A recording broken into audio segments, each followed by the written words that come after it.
अस्सलाम वालेकुम dear students. तो ये वाली प्लेलिस्ट जो है MA special education semester third के स्टूडेंट्स के लिए स्पेसिफिकली बनाई गई है। और इस प्लेलिस्ट के अंदर हम लोग आप लोगों के पास पेपर जो इंपॉर्टेंट टॉपिक्स हैं आपकी बुक के उनको डिस्कस करेंगे। और मैंने ये वीडियोस इस तरह से बनाई हैं ताकि जो स्टूडेंट्स उर्दू मीडियम या इंग्लिश मीडियम दोनों के लिए ही ये हेल्पफुल रहे। तो इस पार्टिकुलर वीडियो के अंदर हम लोग आप लोगों का ये वाला पास पेपर सॉल्व करेंगे। ये पास पेपर जो है ये स्प्रिंग 2019 का है। इसके अलावा आपके पास कोई और पास पेपर हो और आपको उसका सोल्यूशन चाहिए हो तो आप वो भी मुझे कमेंट कर सकते हैं। इंशाल्लाह मैं उसके ऊपर भी आपके लिए ज़रूर वीडियो बनाऊंगी। इसको हम लोग स्टार्ट करते हैं। क्वेश्चन नंबर 1 हमारे पास है, explain the concept of prevention of disabilities in your on words. तो इस क्वेश्चन के अंदर हम लोगों ने बताना है कि हम लोग किस तरह से डिसेबिलिटीज़ से प्रिवेंशन कर सकते हैं, हम लोग माजूरी से किस तरह से बचाव कर सकते हैं। तो ये वाली वीडियो जो है मैं साथ साथ उर्दू में भी आपको एक्सप्लेन करती रहूँगी ताकि जो उर्दू मीडियम के स्टूडेंट्स हैं उनके लिए भी ये हेल्पफुल रहे। तो वीडियो को स्टार्ट करने से पहले मेरी आपसे छोटी सी रिक्वेस्ट है कि प्लीज़ मेरी वीडियो को डाउनलोड मत किया करें, इसको ऑनलाइन जाके देखें और अपने सभी क्लास फेलोज़ के साथ इसको लाजमी शेयर करें ताकि सब स्टूडेंट्स को इस वीडियो से फ़ायदा हासिल हो।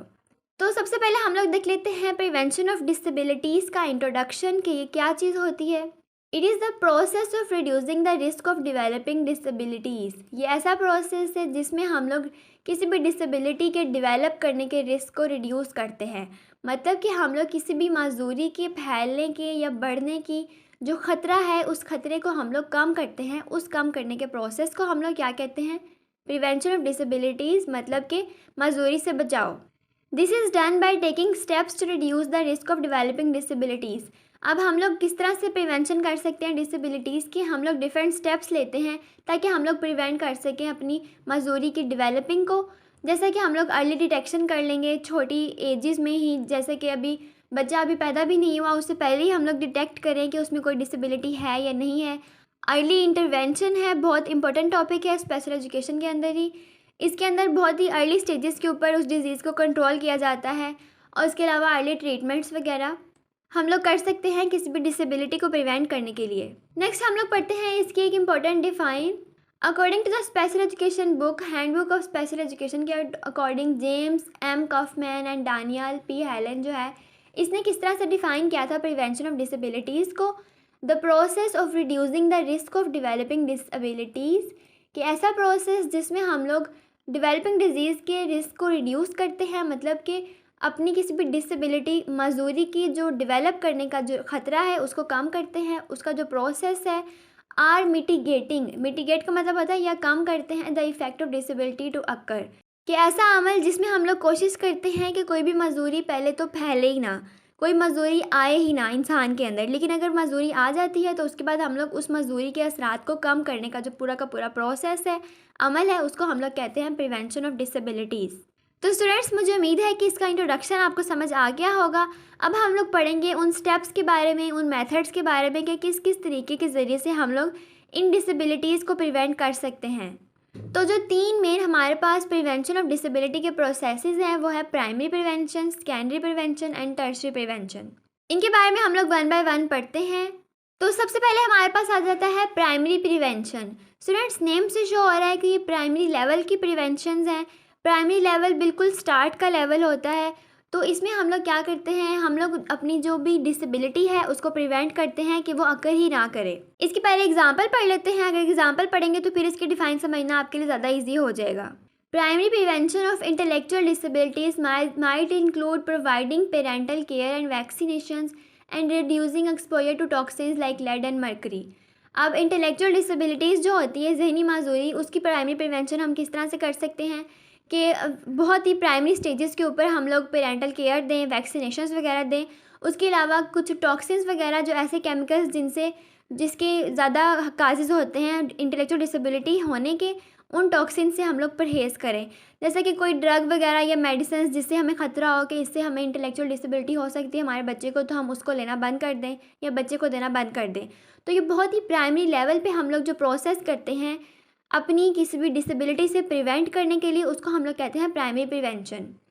इसकी डिफाइन देखें, this involve addressing the underlying causes of disabilities before they occur, कि इसमें हम लोग एड्रेस करते हैं अपनी डिसेबिलिटीज़ की काजेज़ को बिफोर दे अकर, जब तक वो अकर भी नहीं हुई होती। बहुत ही बेसिक और प्राइमरी लेवल के ऊपर हम लोग माजूरी की जो वजूहात हैं उनको जो है उनको हैंडल करते हैं। ठीक है।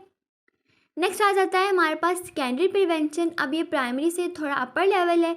इसमें क्या होता है कि वो प्रॉब्लम काज कर गई है, बीमारी हो गई है, अब हम उसको प्रिवेंट कैसे करेंगे ताकि वो मज़ीद ना फैले। This involve early detection and intervention for disabilities that do occur. कि ये अर्ली डिटेक्शन है और इंटरवेंशन है उन डिसेबिलिटीज़ की जो अकर कर गई हैं, कि जो डिसेबिलिटीज़ जो मजबूरी अब फैल गई हैं बच्चे के अंदर, हो गई हैं वो, उनकी हम लोग अर्ली डिटेक्शन करें। तो ज़रूरी है कि उनकी छोटी एजेस में ही, बच्चा अभी छोटी उम्र में ही हो तभी उनको डिटेक्ट किया जाए और उसकी अर्ली इंटरवेंशन की जाए, मतलब उसको मज़ीद डिफ़िकल्ट सिचुएशन में ना पड़ने दिया जा सके और शुरू के लेवल में ही उसका इलाज किया जाए। For example, secondary prevention of hearing loss might include screening newborns for hearing problem and providing early intervention service to children who are diagnosed with hearing loss. अब क्या होता है कि छोटे बच्चे पैदा हुए हैं और उनमें हमारे पास ये आया रिस्क है कि इनके अंदर ना हेयरिंग लॉस है, तो हम क्या करेंगे उनकी सेकेंडरी प्रिवेंशन के लिए हम लोग उनकी बचपन से ही उनकी हेयरिंग की स्क्रीनिंग किया करेंगे। उसके अलावा उनको बचपन से ही हम लोग हेयरिंग एड्स प्रोवाइड करेंगे ताकि उनकी जो डिसेबिलिटी है वो ज़्यादा ना फैले। नेक्स्ट आता है हमारे पास टर्शरी प्रिवेंशन। अब टर्शरी प्रिवेंशन जो है इसमें हम लोग क्या करते हैं, हम लोग इसमें जो बीमारियां होती हैं या डिसेबिलिटीज़ होती हैं उनको हम लोग प्रिवेंट नहीं कर सकते होते, वो लाइलाज होती हैं, लेकिन हम सिर्फ उनके इफ़ेक्ट को कम कर सकते होते हैं। This involve reducing the impact of disabilities. इसमें हम क्या करते हैं कि अपनी जो माजूरी है उसका जो असर है उसके असर को कम करते हैं। ऐसी माजूरी that can not be prevented और क्योर्ड, जिसका ना कोई इलाज है ना हम उससे बच सकते हैं। For example tertiary prevention of cerebral palsy. अब सेरिब्रल पैल्सी जो है इसकी टर्शरी प्रिवेंशन होती है। सेरिब्रल पैल्सी जो है सीपी, ये एक डिज़ीज़ है। इसमें क्या होता है कि सेरिब्रल जो है वो इफ़ेक्ट करता है, मतलब ब्रेन से रिलेटेड डिज़ीज़ है। ये इंटेलेक्चुअल डिसेबिलिटी है और ब्रेन क्या करता है, हमारी बॉडी की मूवमेंट सही तरह नहीं करा सकता, हमारी बॉडी को बैलेंस नहीं कर सकता, हमारा पोस्चर अच्छा नहीं होता। तो इस डिज़ीज़ में क्या होता है, इसकी हम लोग टर्शरी प्रिवेंशन कैसे कर सकते हैं। It include providing physical therapies. तो जो हमारे पास डिसेबिलिटी का मरीज़ है उसको हम लोग फिज़िकल थेरेपीज़ देंगे, उसको एक्सरसाइजेस वगैरह कराएंगे ताकि उसके ऊपर जो सेरिब्रल पैल्सी है उसका इफ़ेक्ट कम हो जाए। तो नेक्स्ट हमारे पास आ जाती है कुछ एग्जांपल्स जिनमें बताया गया है कि किस तरह से हम लोग अपनी रियल लाइफ के अंदर अप्लाई कर सकते हैं प्रिवेंशन ऑफ डिसेबिलिटीज़ को। सबसे पहले एग्जांपल देखिए, अ pregnant women receives parental care and vaccination. This is an example of primary prevention. कि प्राइमरी प्रिवेंशन में क्या हुआ कि बच्चा अभी पैदा भी नहीं हुआ तो उससे पहले ही हम लोगों ने वैक्सीनेशन वगैरह प्रोवाइड करना शुरू कर दी ताकि उस बच्चे के ऊपर कोई डिसेबिलिटी आए ही ना। तो ये प्राइमरी प्रिवेंशन की बहुत इजी सी एग्जांपल है, बहुत कॉमन है। नेक्स्ट हमारे पास एग्जांपल है after the baby is born, कि अब बच्चा पैदा हो गया है, he screen for hearing problem. This is also an example of primary prevention.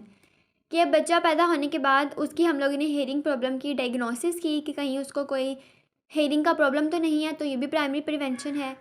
लेकिन अगर बेबी के अंदर हेयरिंग प्रॉब्लम आती है तो उसके बाद हम लोग जो प्रिवेंशन करेंगे वो सेकेंडरी प्रिवेंशन होंगी। If the baby is diagnosed with hearing loss, लेकिन अगर हमें पता चल जाता है कि बच्चे में हेयरिंग लॉस है, he can receive early intervention service. तो हम लोग उसको अर्ली इंटरवेंशन सर्विसेज दे सकते हैं जिसको हम लोग सेकेंडरी प्रिवेंशन कहते हैं, जो बहुत ही प्राइमरी स्टेजेस पे ही हम लोग देंगे। बचपन में जो उसका इलाज होगा, जो बचपन में इंटरवेंशन होंगी वो उसकी सेकेंडरी प्रिवेंशन होंगी।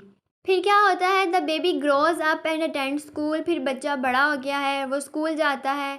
अब स्कूल के अंदर क्या है, डिसेबिलिटीज़ का प्रोग्राम है बच्चों के लिए। अब वो जो प्रोग्राम है या कोई भी सोसाइटी है वो बच्चे को प्रोवाइड कर रही है सपोर्ट, ताकि वो अपना जो हेयरिंग लॉस है उसको कम कर सके, उसके इफ़ेक्ट को। तो ये हमारे पास टर्शरी प्रिवेंशन होगी।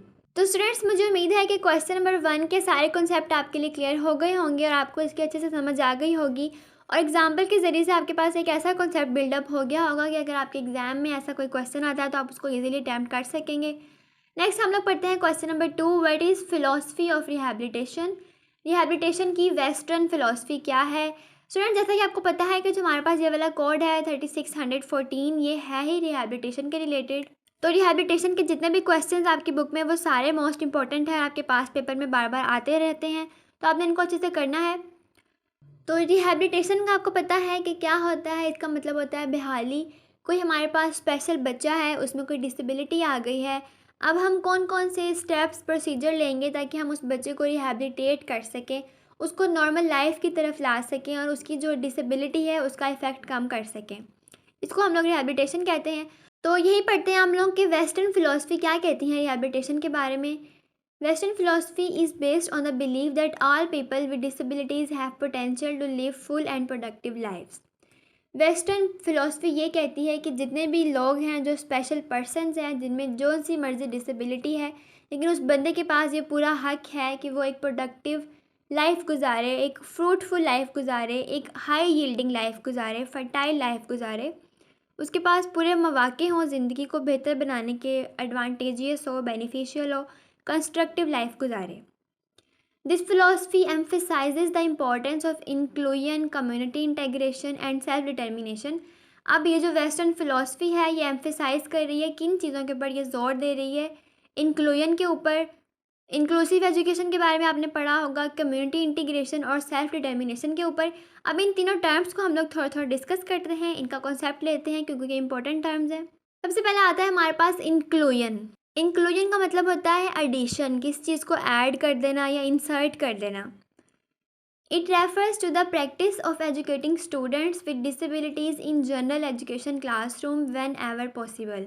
तो इसमें हम क्या करते हैं, ये ऐसा प्रोसेस है जिसमें हम लोग स्पेशल बच्चों को जनरल एजुकेशन के बच्चों के साथ बिठा के उनके साथ एजुकेशन देते हैं, और जितना पॉसिबल हमारे पास हो सके हम उतनी कोशिश करते हैं कि हम जनरल एजुकेशन और स्पेशल एजुकेशन के स्टूडेंट्स को इकट्ठा बिठा सकें, और इस तरह से बिठाएं ताकि दोनों के ऊपर दोनों के पॉजिटिव इफ़ेक्ट्स आएँ।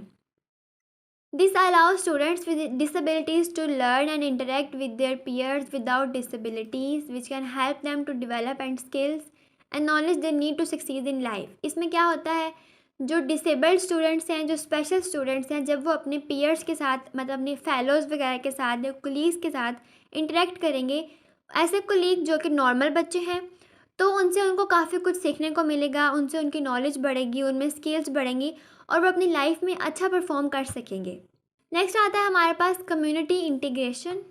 It refers to the process of helping people with disabilities to participate fully in their communities. अब ये ऐसा प्रोसेस है जिसके ज़रिए से हम लोग स्पेशल बच्चों को अपनी कम्युनिटी में मूव आउट करने का पूरा मौका देते हैं। इसका कॉन्सेप्ट ये हमें कहता है कि जितने भी स्पेशल बच्चे हैं वो अपनी कम्युनिटी के अंदर, किसी सोसाइटी के अंदर फुली पार्टिसिपेट करें। अब पार्टिसिपेट किस तरह से कर सकते हैं सोसाइटी के अंदर, मतलब उनके लिए एम्प्लॉयमेंट्स हो, एजुकेशन हो, रिक्रिएशन हो और बाकी अपॉर्चुनिटीज़, वो सब फैसिलिटीज़ जो नॉर्मल पीपल्स को अवेलेबल हैं वो स्पेशल बच्चों को भी दी जाएँ। नेक्स्ट आता है हमारे पास सेल्फ डिटर्मिनेशन। एक खुद इरादियत का हक, कि एक जो पर्सन है वो अपनी लाइफ को कंट्रोल करने का हक रखता हो, इसको हम लोग सेल्फ डिटर्मिनेशन कहते हैं। It refer to the right of people with disabilities to make their own decisions about their life. कि स्पेशल बच्चों को यह हक होना चाहिए कि वो अपनी ज़िंदगी के इरादे खुद कर सकें। This include the right to choose where to live, work and go to school. मतलब उनको हक दिया जाए कि वो कहाँ रहें, कहाँ पे स्कूल जाएं, क्या काम करें, उनकी अपनी भी चॉइसेस होनी चाहिए। नेक्स्ट हमारे पास आ जाते हैं principles of western philosophy of rehabilitation.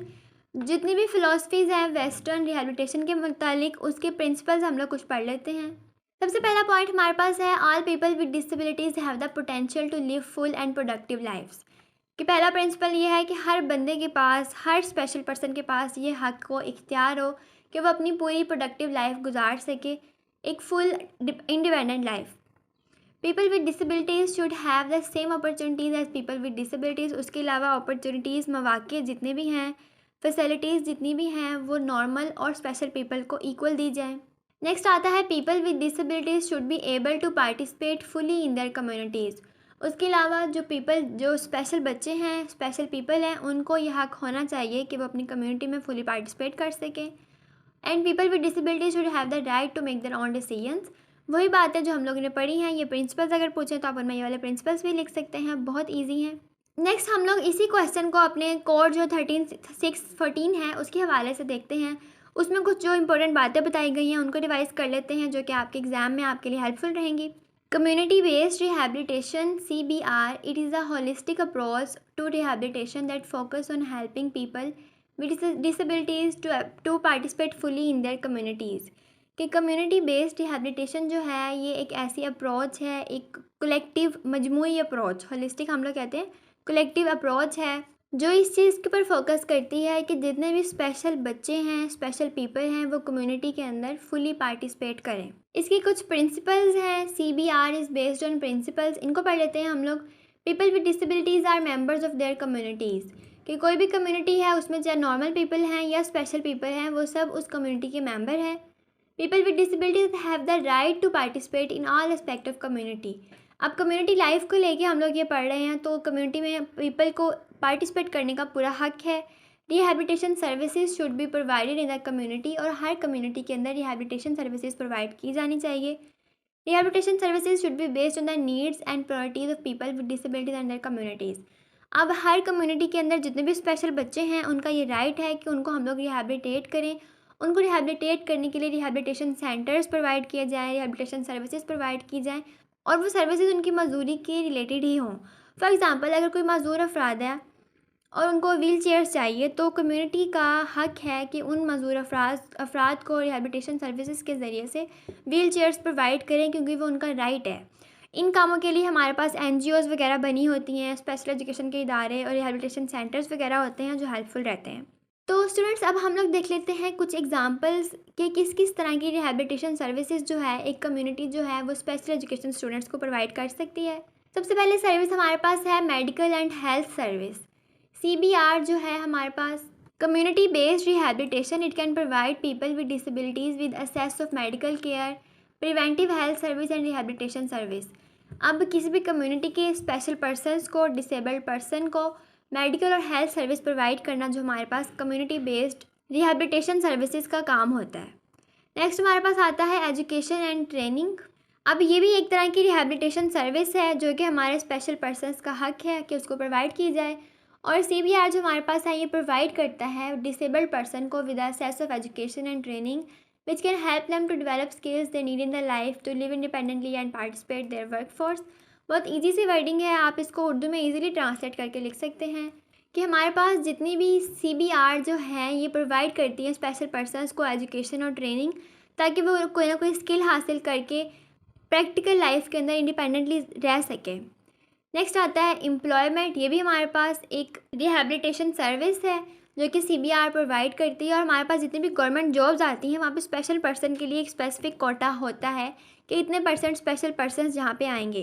फिर नेक्स्ट हमारे पास आता है social and recreational activities. Social और रिक्रिएशनल एक्टिविटीज़ भी CBR प्रोवाइड करती है स्पेशल पर्सन को, और ये भी एक रिहैबिलिटेशन सर्विस है। तो स्टूडेंट्स, यहाँ पे हमारा क्वेश्चन नंबर 2 एंड होता है। वीडियो ज़्यादा लंबी ना हो जाए इसलिए मैंने सिर्फ इसमें 2 क्वेश्चंस ही बताए हैं। बाकी के क्वेश्चंस को हम लोग नेक्स्ट वीडियो के अंदर इंशाल्लाह ताला सॉल्व करेंगे। और आपको वीडियो कैसी लगी है मुझे कमेंट सेक्शन में लाजमी बताइएगा। और अगर आपकी कोई मेरे लिए सजेशन हो या कोई रिक्वेस्ट हो तो आप मुझे कमेंट कर सकते हैं। इंशाल्लाह I will try to help you and good luck for your exams. अल्लाह हाफिज़। बहुत जल्द मिलते हैं हम लोग इस वीडियो के पार्ट 2 के अंदर।